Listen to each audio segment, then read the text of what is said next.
Hemma hos herr och fru Dupré i Normandie i Frankrike. Där började plötsligt konstiga ljud höras och möblerna i huset började flytta på sig och till och med glödlampor exploderade. Tillvaron blev allmänt outhärdlig för makarna. Det här är Lisieux i Normandie i Frankrike. Här inträffade för 10 år sedan en rad märkliga händelser. I det här nybyggda huset bodde herr och fru Dupré och levde ett stillsamt liv. Men så hände något en alldeles vanlig söndag. Tu peux m'apporter le sécateur s'il te plaît? Il est où? Je sais pas. Oui, c'est une maison qu'on a construite, quoi. Elle est toute neuve. C'est nous qui avons habité dans les premiers. Ce qui s'est passé, c'est difficile à expliquer, hein, parce que j'avais jamais entendu parler de ça. Mes parents, tout ça, je pour mes grands-parents, ils en parlaient, je crois, mais c'était des farces qu'ils faisaient. Ils se mettaient des draps sur la tête et puis ils faisaient peur aux autres, mais des trucs comme ça, mais autrement, je n'ai jamais rien vu. Hein. Et on me l'aurait dit, j'aurais ri, parce que... Et encore tout de suite, j'avais du mal à croire. Sinon que je l'ai vécu, mais autrement... Natten sänker sig över den normandiska landsbygden. Huset som Duprés bor i ligger helt för sig själv. Det är en kall kväll och herr och fru Dupré njuter av värmen inomhus.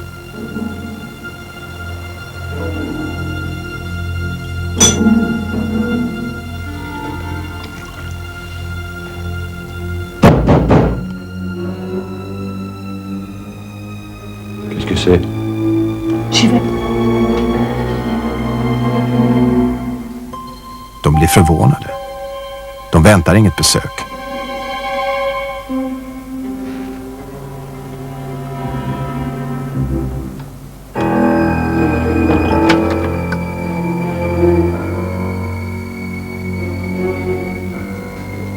Alors? Il y avait personne.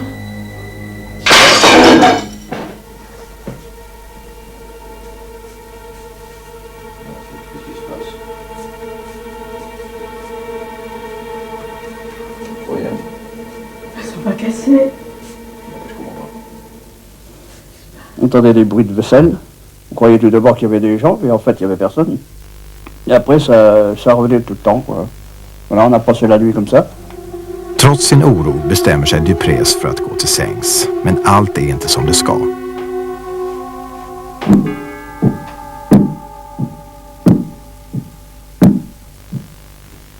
Ljudet kommer från vinden.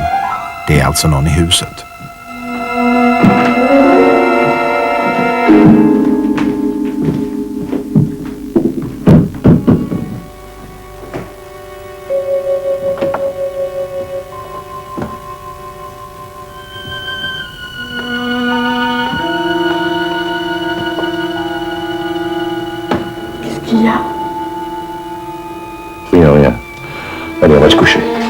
Madame Dupré är skräckslagen. Hennes nerver är redan hårt ansträngda efter ett dödsfall i familjen som tagit hårt på henne. Nu undrar hon om hon är på väg att bli galen. Qu'est-ce que tu as? Qu'est-ce qui t'arrive? Qu'est-ce qui s'est passé? Quand je suis arrivée, ma belle-sœur était complètement effondrée et elle pleurait d'ailleurs. Je leur ai dit, mais non, vous vous faites des idées, tout ça, ça n'existe pas, il ne peut pas se passer des bruits comme ça, c'est absolument impossible. Alors ma belle-sœur m'a dit, bah, écoutez, asseyez-vous. Je dis, oui, je vais rester un petit moment avec vous, jusqu'à ce soir, c'est pas un problème, j'ai le temps. Alors je suis restée là-bas, et puis au bout d'un petit moment, peut-être 10 minutes, un quart d'heure, j'ai commencé à entendre des bruits. Alors des bruits de déflagration, comme si on envoyait des cailloux dans un carreau, par exemple. Et puis alors, ce qui est terrifiant, c'est d'entendre et de voir toutes ces choses-là, mais sans pouvoir voir d'où ça vient. För att känna sig lite tryggare bjuder Monsieur och Madame Dupré sina syskon på middag på kvällen. Frågan är om även de ska bli vittnen till de märkliga fenomenen som tycks ha invaderat huset.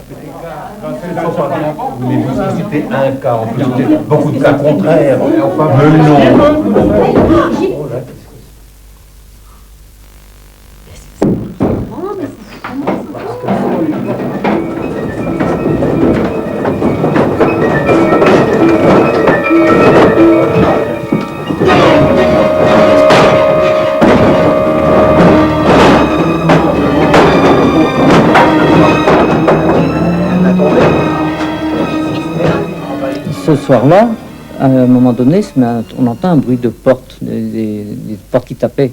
On s'en va voir ces armoires, les portes s'ouvraient, se refermaient. Alors quand ils ont vu, l'armoire continuait à se défaire, démonter. Alors quand ils ont vu ça, il était 3 hommes là. Ils ont démonté l'armoire en morceaux. C'est dangereux ça, hein? Oui, non, bah tu sais, on va la démonter. Hein. Sûrement, hein, c'est ce qu'il y a mieux à faire. Ouais, ça bougera plus. Espérons. Allez, on y va.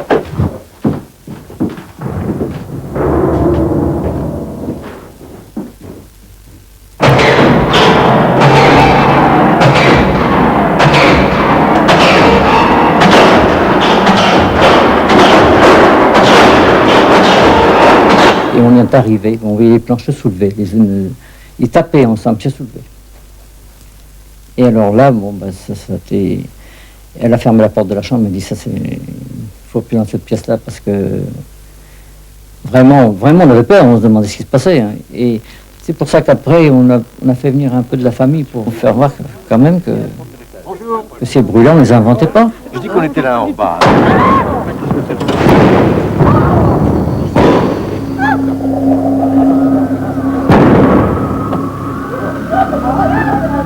J'avais très peur pour les enfants qui étaient avec nous parce que c'était des très jeunes enfants. Et les enfants, apparemment, ils n'avaient absolument pas peur. Je me demandais même s'ils se rendaient compte de quelque chose. Je ne pense pas. Familjen Dupré bestämmer sig för att kontakta traktens naturläkare Michel Royer. Det påstås att han även kan utföra exorcism. Tyvärr kunde han inte komma. On n'a jamais appelé les gendarmes ou la police parce que mon beau-frère et ma belle-sœur ne voulaient pas que ça se sache. Ils avaient peur que les gens nous prennent pour fous. Alors ce que mon beau-frère et ma belle-sœur voulaient, c'est de ne pas en parler. Alors on s'est tu. Duprés vet inte vad de ska ta sig till. Förgäves försöker de leva ett normalt liv.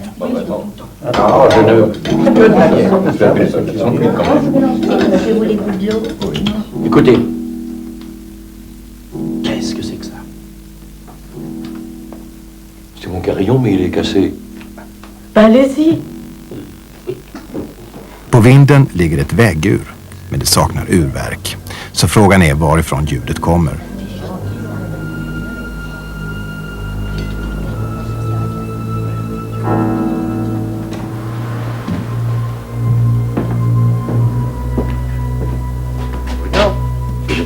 Il marche pas. Ce que je t'avais dit. Rien.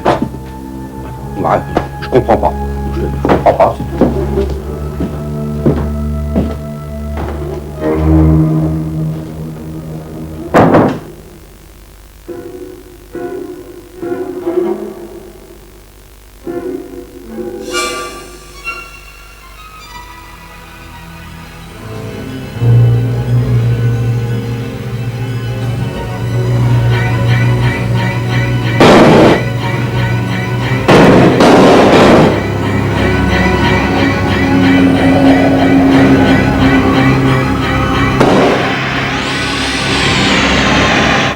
Pommes qui passaient qui venaient du grenier et qui passaient à travers la porte, ça faisait un trou noir, puis ils retournaient dans la salle de l'autre côté.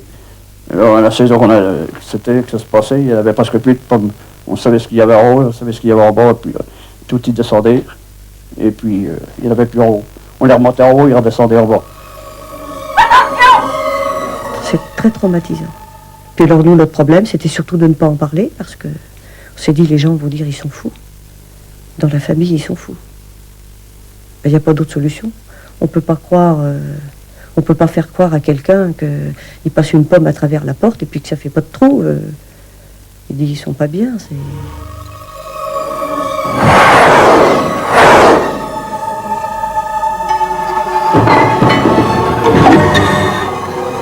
Il y avait le problème des pommes qui nous tombaient, qui venaient du grenier en principe. Et qui tombait sur nous, et la porte était fermée. La porte du grenier était fermée. Et quand on prenait une de ces pommes, elle était chaude. On prenait à la main, elle était chaude. Duprés står inte ut längre. De är rädda och de kan inte sova längre. Rädslan får dem att besluta sig för att lämna huset ett tag. Men så snart de har gett sig av så tycks allt verka fullständigt lugnt i huset. Duprés bestämmer sig för att återvända och tillbringa en dag i huset. De hoppas att fenomenen har upphört.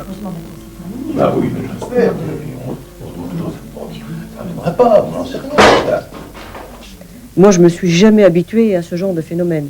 Au contraire, à chaque fois que j'y allais, j'avais de plus en plus peur. Un matin, qu'est-ce que je vois? Un homme qui sort d'une chambre, qui arrive devant moi par le couloir.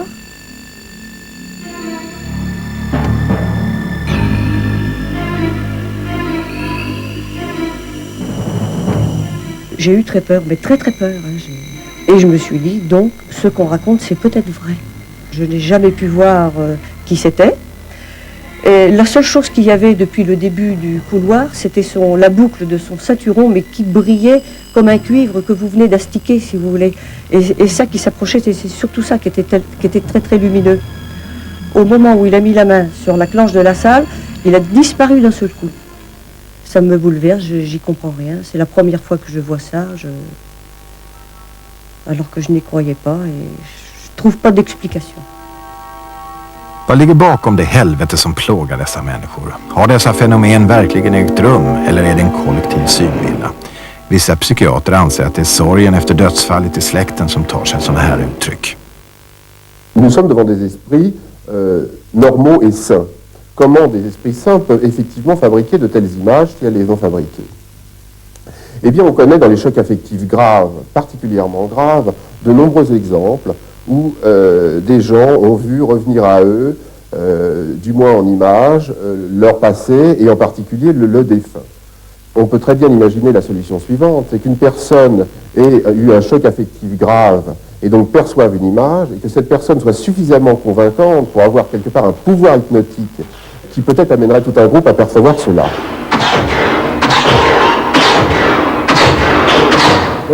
Efter 2 månader orkar de inte längre. Duprés ber på nytt exorcisten Michel Royer att komma. Han förstår att de menar allvar den här gången.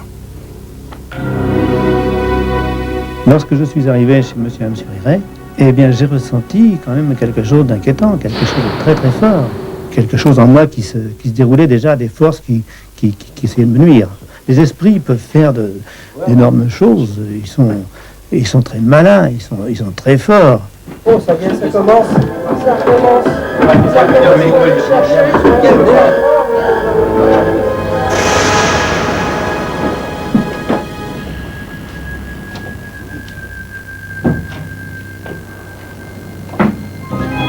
Voilà, alors quand on s'allonge dessus, ça bouge et ça se lève. Puisqu'il est ainsi, je vais essayer. Bah oui, voilà, c'est bien. Bon, bien sûr, je me suis allongé sur le lit. Et de là, je me suis rendu compte, dans le matelas, il se passait quelque chose.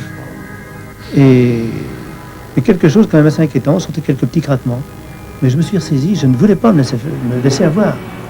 Et de là, je fais ce que je devais faire. J'ai eu le dessus de cet esprit qui essayait de me nuire. De 3 bröderna häpnar. Michel Royer lyckas bemästra fenomenet. När han lägger sig i sängen händer inget. Vad har han för krafter egentligen? Och vad är det han har krafter över? Michel Royer anser att det är frågan om andar han vill driva ut ur huset. Och efter ett tag avtar ljuden och herr och fru Dupré kan flytta tillbaka in. Je ne peux absolument pas dire mon secret. Et je ne peux pas le dénoncer. Car il me semble, pour moi, et j'y pense fortement, que si je le dénonçais, j'en perdrais le pouvoir. Le rôle et l'efficacité de l'exorcisme prouvent bien qu'on est dans ce type de phénomène, ce qu'on a appelé un choc affectif aigu. On est bien dans ce type de phénomène parce que n'importe qui, finalement, arrivant nanti d'un pouvoir, d'un savoir propre à réassurer ces gens, peut-être plus fortement qu'un médecin lui-même d'ailleurs, parce qu'il est investi d'un pouvoir magique. Il est clair à ce moment-là que n'importe quelle personne investie de ce pouvoir pourra avoir un effet tout à fait bénéfique sur ce genre de situation. Nu har det gått 10 år sedan händelserna och monsieur och madame Dupré bor fortfarande kvar i huset. Och under den tiden har de inte sett eller hört något onormalt. Vad var förklaringen till fenomenen? Var det andar, hallucinationer eller djup sorg som var mycket starkare än man trodde och som tog sig detta märkliga uttryck? Duprés har ännu idag inget svar på den frågan. Ja, Nils-Olof, här såg vi ju ännu ett fall med äldre människor inblandade. Det var likadant med fallet med Lars-Olof Hallén som vi såg tidigare. Jag tyckte du sa att poltergeistfenomen främst uppstår kring yngre personer. Ja, det är det vanligaste, men det hindrar ju inte att det också kan förekomma hos äldre. Men det är alltså, man ska säga någon slags procentsats, att det är 70%? Ja, i de fall som är redovisade i den parapsykologiska litteraturen så är det väl uppskattningsvis minst hälften av fallen så är det yngre tonåringar och däromkring. Mm. Vad var det som hände när ni filmade mer, Arne? Vi såg ju den här kannan som föll över, men vad var det mer som hände? Ja, det var stolar som välte och det var dörrar som stängdes, ofta med en sån kraft så det small ordentligt. Jag vet, en kraftig dörr, den sprack mitt i på längden när den stängdes.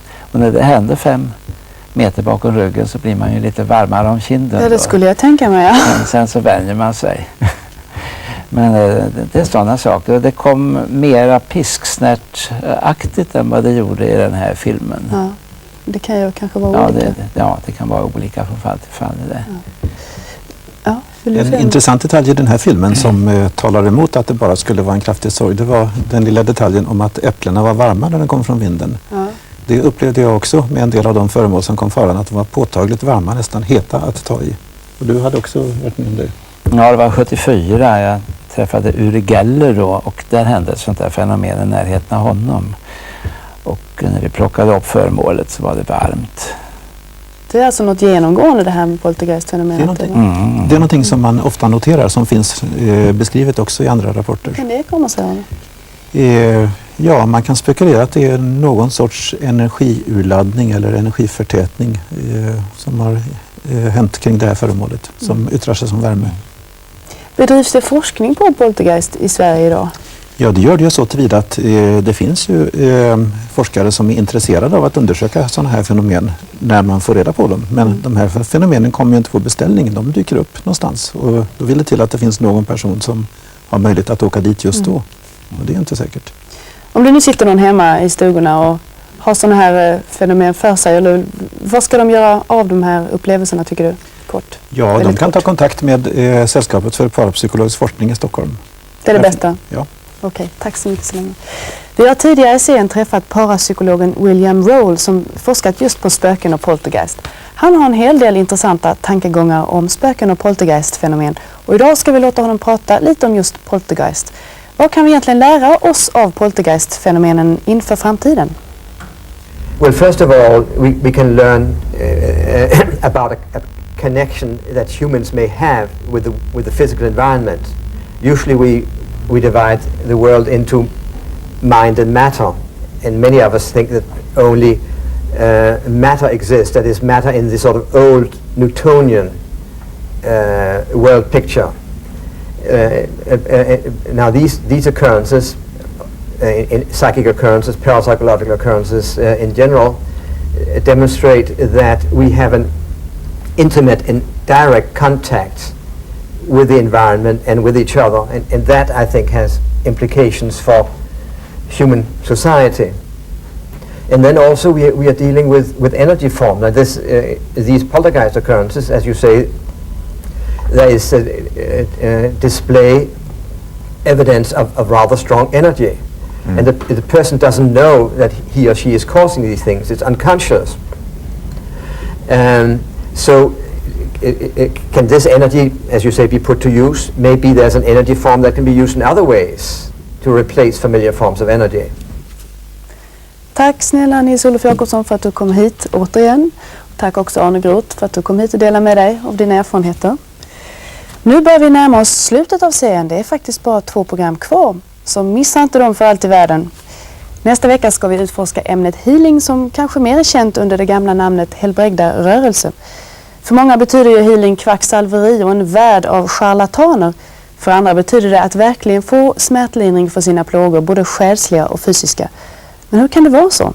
Finns det dokumenterade fall där människor blivit friskare från svåra sjukdomar med hjälp av healing? Ja, svaren kommer i det näst sista Möte med okända på tisdag om en vecka, så se oss då. God kväll.